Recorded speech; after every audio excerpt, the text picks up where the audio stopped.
जय हिंद बच्चों। पिछले लेक्चर में हम लोगों ने वेक्टर स्पेस जो है उसकी डेफिनेशन को देखा, लेकिन डेफिनेशन तब तक क्लियरली समझ में नहीं आएगा जब तक उसे किसी एग्जांपल के थ्रू हम लोग नहीं समझ लेते हैं। तो आज के लेक्चर में हम लोग वेक्टर स्पेस के एग्जांपल्स देख लेते हैं। पहला एग्जांपल आप लोगों को बोर्ड पे लिखा हुआ दिख रहा होगा। हमारे पास सी जो है वो क्या है, set of all complex numbers, जो आप जानते हैं कुछ इस फॉर्म का होता है a+ib। यहाँ आयोटा आई की वैल्यू जो है √-1 है and a and b are real numbers. Okay, तो ये सेट है हमारा सी ऑफ कॉम्प्लेक्स नंबर। इसे हम v सेट जो हमारा था उसकी जगह हम लोगों ने सी लिया है और फील्ड की जगह यहाँ पर हमारे पास सेट ऑफ रियल नंबर्स है। ओके, हमें प्रूफ करना है कि C R is a vector space. हमें प्रूफ करना है C R is a vector space, और इसी को कह सकते हैं C is a vector space over R. हमें ये प्रूफ करके दिखाना है। तो हमें पता है वेक्टर स्पेस प्रूफ करने के लिए हमें 3 कंडीशन सेटिस्फाई करनी होती है, v1, v2 एंड v3। तो सबसे पहले हम v1 जो है उसे प्रूफ करते हैं। v1 कंडीशन अगर आप लोग को याद होगा तो v1 कंडीशन में हम क्या करते थे, v plus is an abelian group. यहाँ पर v हमारा है c, f यहाँ पर है हमारा r। ठीक, तो हमें प्रूफ करके दिखाना है v plus is an abelian group यानी c plus is an abelian group. तो v1 कंडीशन के लिए हमें ये प्रूफ करके दिखाना है।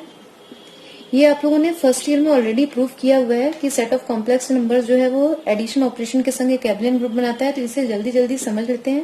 पहला हमारा होता है क्लोजर लॉ, यानी दो कोई भी कॉम्प्लेक्स नंबर्स अगर हम लेते हैं x plus i y and a plus i भी मान लीजिए हम लोगों ने ले लिया c के अंदर, तो x plus i y plus a plus i b, इनको जब हम ऐड करते हैं तो नया नंबर भी एक कॉम्प्लेक्स नंबर होना चाहिए, जो कि होगा, क्योंकि ये हमें नया जो नंबर मिलेगा वो होगा x plus a plus i y plus b, जो कि हमारा क्या है, एक कॉम्प्लेक्स नंबर है, यानी C के अंदर हो गया। तो एक क्लोजर लॉ हमारा सेटिस्फाइड है।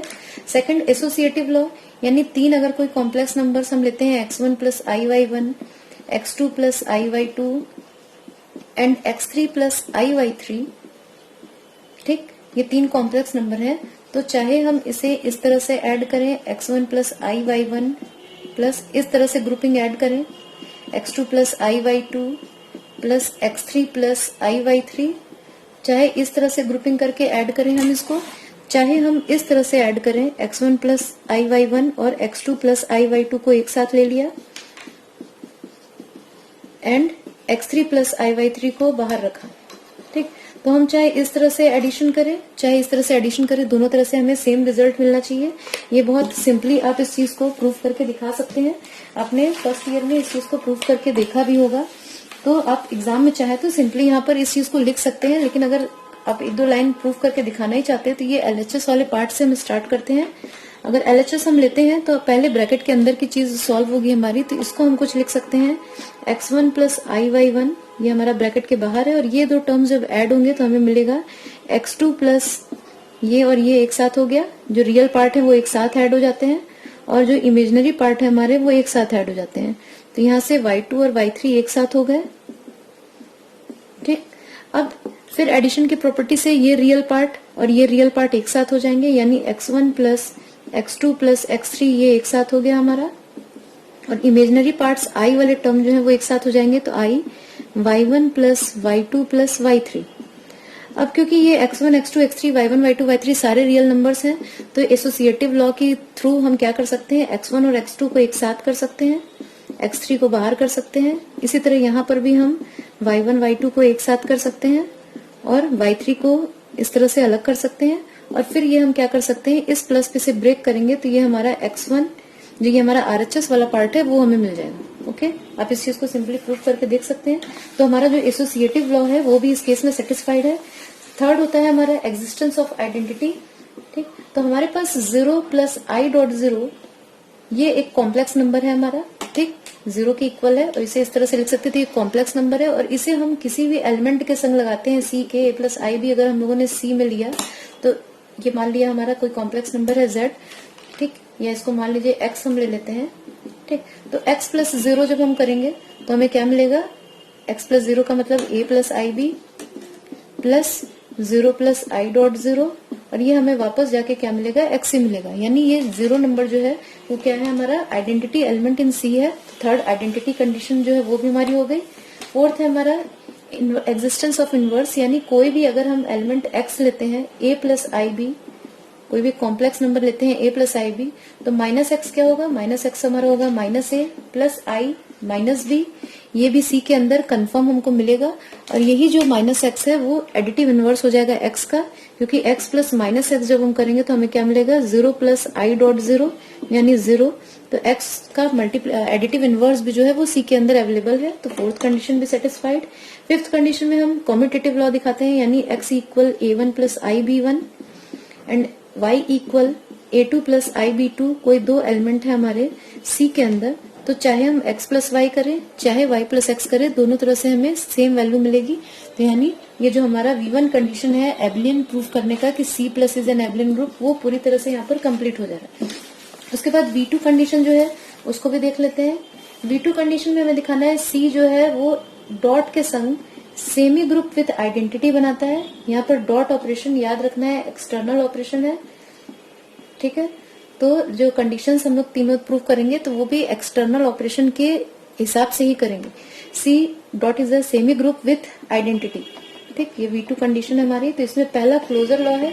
क्लोजर लॉ के अकॉर्डिंग क्या करते हैं, एक हम लेते हैं जिसे हमें वेक्टर स्पेस प्रूव करना है उसके एलिमेंट को, यानी यहाँ पर V हमारा था C, F इक्वल R था, तो एक एलिमेंट V से लेते हैं और एक F से लेते हैं, ठीक। तो एक एलिमेंट हम लोगों ने ले लिया A plus i b V के अंदर यानी C के अंदर, और एक ले लिया कोई एलिमेंट मान लिया D R के अंदर, F के अंदर यानी R के अंदर, और दोनों को जब हम मल्टीप्लाई करते हैं D into A plus i b, तो वो भी हमारा कहाँ होना चाहिए, C के अंदर होना चाहिए। तो ये हम देखते हैं कि हाँ, ये जब हम मल्टीप्लाई करते हैं तो हमें मिलता है DA plus i into DB।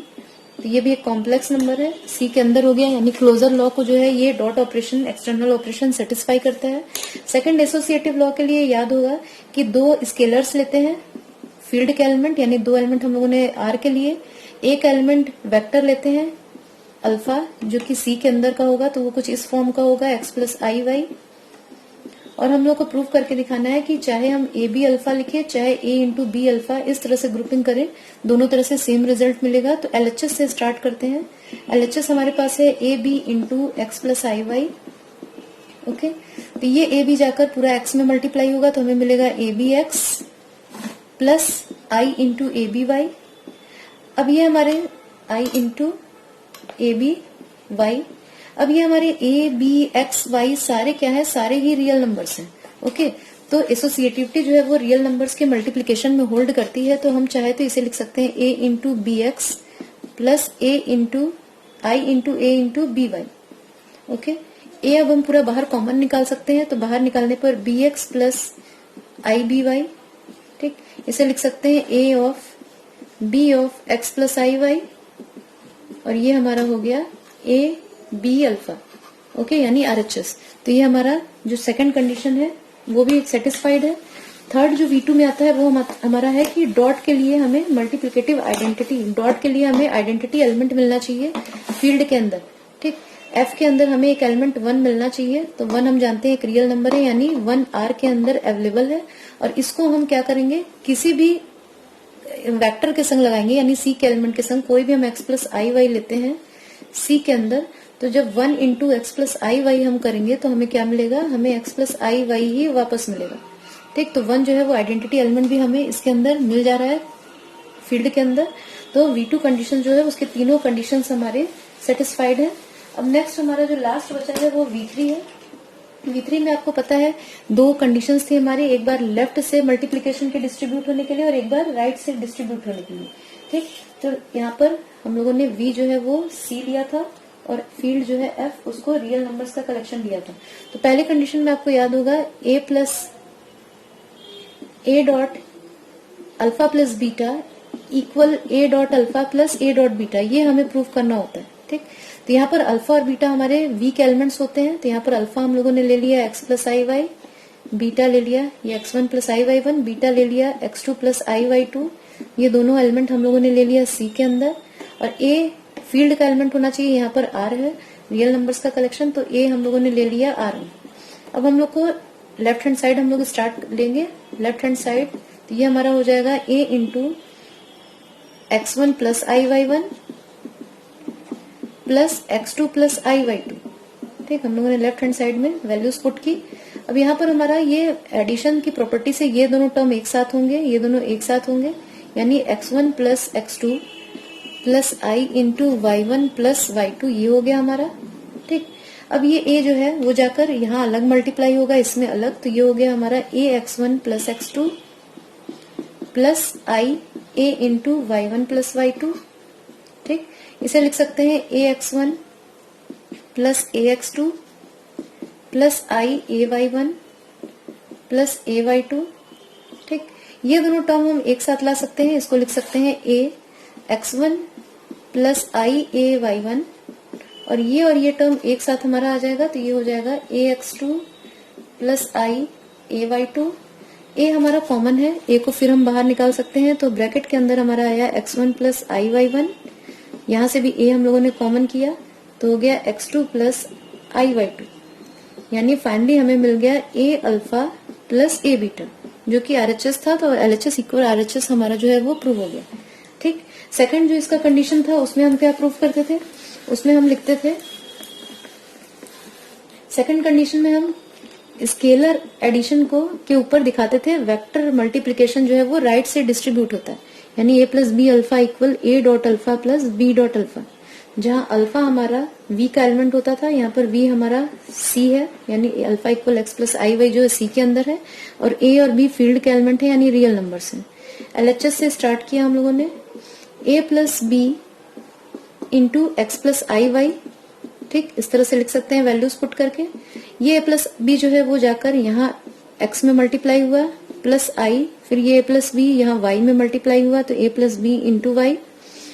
ये x जो है इसको हम लिख सकते हैं ax प्लस बी एक्स, और यहाँ हो गया प्लस आई ए वाई प्लस बी वाई। ठीक, इन दोनों को एक साथ हम लोगों ने ग्रुपिंग की, तो हमारा एक ब्रैकेट में हुआ ax प्लस आई ए वाई, और दूसरे में हमारा हुआ ये और ये एक साथ ग्रुपिंग हुई तो bx plus i b Y. पहले ब्रैकेट से हम a बाहर ले सकते हैं, तो ये हो गया x प्लस आई वाई, और दूसरे से b बाहर ले सकते हैं, ये हो गया x प्लस आई वाई, यानी हमारे पास फाइनली मिला a dot alpha plus b dot alpha, जो कि हमारा RHS का कंडीशन था। यानी v1 v2 v3 तीनों ही कंडीशंस हमारी यहाँ पर सेटिस्फाइड हैं, तो हम कह सकते हैं कि C जो है वो वेक्टर स्पेस है ओवर R, या हम कह सकते हैं CR is a vector space, because v1 v2 v3 तीनों कंडीशंस हमारी सेटिस्फाइड है।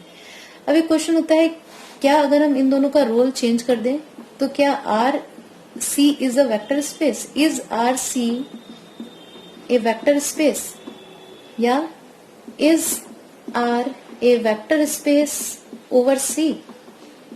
ठीक, तो इसका भी आंसर हमें ढूंढना होगा। तो हम देखते हैं कि नहीं, अगर हम सी और आर के रोल को चेंज करते हैं, यानी अगर हम वी की जगह ले लेते हैं आर और फील्ड लेते हैं कॉम्प्लेक्स नंबर्स का, तो ये जो है R C is not a vector space. वो क्यों नहीं होगा उसको भी देख लेते हैं। देखिए क्या प्रूफ करना है हम लोगों को। हम लोगों ने v की जगह ले लिया है set of real numbers and field की जगह लिया है फील्ड ऑफ कॉम्प्लेक्स नंबर्स। हमें प्रूफ करना है या चेक करना है is R C a vector space. तो सबसे पहला कंडीशन हमारा है कंडीशन 1 v1 कि r को प्लस के संग एक एबिलियन ग्रुप बनाना पड़ेगा।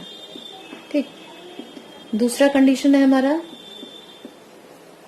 कि r को डॉट ऑपरेशन के संग स्केलर एक्सटर्नल जो ऑपरेशन है डॉट उसके संग क्या करना होगा, semi group with identity, semi group with identity. तो देखिए हम क्या देखते हैं,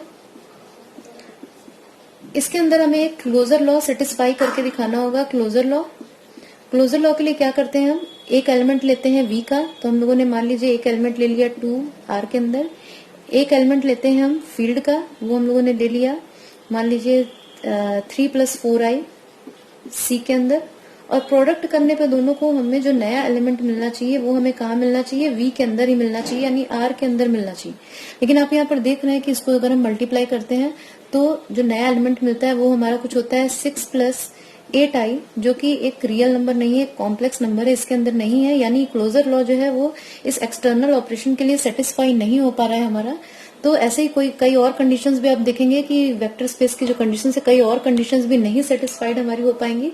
इसलिए क्या है, ये हमारा जो है आर जो है वो वेक्टर स्पेस नहीं over the field of complex numbers, क्योंकि अगर वेक्टर स्पेस होना है तो वेक्टर स्पेस की सारी कंडीशंस को सेटिस्फाई करना पड़ेगा।